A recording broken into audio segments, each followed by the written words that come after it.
മറ്റേ വീഡിയോ ചെയ്തതിൽ പിന്നീട് വേണ്ടായിരുന്നു തോന്നിയിട്ടുണ്ടോ? ഇല്ല, ഞാൻ പറഞ്ഞതിന് എനിക്ക് ഒരു വ്യത്യാസമില്ല. എന്ന് വെച്ചാൽ ഞാൻ ആൾക്കൂട്ട ആക്രമണത്തിനെതിരെ മാത്രമാണ് ഞാൻ പറഞ്ഞത്, അല്ലാണ്ട് ആ പറഞ്ഞ കാര്യത്തിന് ഞാൻ ന്യായീകരിച്ചിട്ടില്ല. അത് ആൾക്കാർ എടുക്കുന്നത് എന്ന് വെച്ചാൽ ഒരാളെ ചവിട്ടി താഴ്ത്താൻ കിട്ടുന്ന ഒരു അവസരം അങ്ങ് ചെയ്യുന്നു, നമ്മളെന്ത് ചെയ്യാനാണ്? അല്ല, പിന്നീട് ആ ചേട്ടന് സംഭവിച്ചത് ന്യൂസിലൊക്കെ വന്നപ്പോൾ വിഷമം തന്നെ ഉണ്ട്, തീർച്ചയായും വിഷമമുണ്ട്. അതിന് വിഷമം തന്നെ.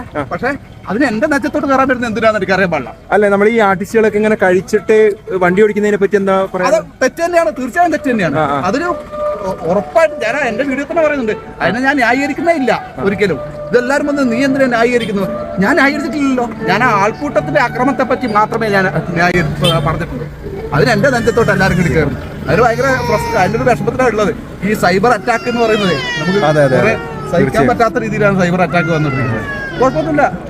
എന്റെ അമ്മയുടെ ബർത്ത്ഡേ ആയിരുന്നു 2-3 ദിവസം മുമ്പേ. സീറ്റ് ബെൽറ്റ് ഇട്ടേക്ക്. എന്റെ അമ്മയുടെ ബർത്ത്ഡേ ആയിരുന്നു. സീറ്റ് ബെൽറ്റ് ഞാൻ ഇപ്പൊ വണ്ടി എടുക്കുന്നതേ ഉള്ളൂ. ഞാൻ സീറ്റ് ബെൽറ്റ് ഇട്ടിട്ടാണ് എടുക്കുന്നത്. ഓക്കെ, അപ്പം അമ്മയുടെ ബർത്ത്ഡേ ആയിരുന്നു. ഞാൻ ഓർത്തില്ലായിരുന്നു അമ്മയുടെ ബർത്ത്ഡേ. പക്ഷെ കേരളത്തിലുള്ള ഒരു വിഭാഗം ആൾക്കാർ എന്റെ അമ്മയെ നല്ലോണം സ്മരിച്ചു ആ ദിവസം. എന്ത് ചെയ്യാൻ?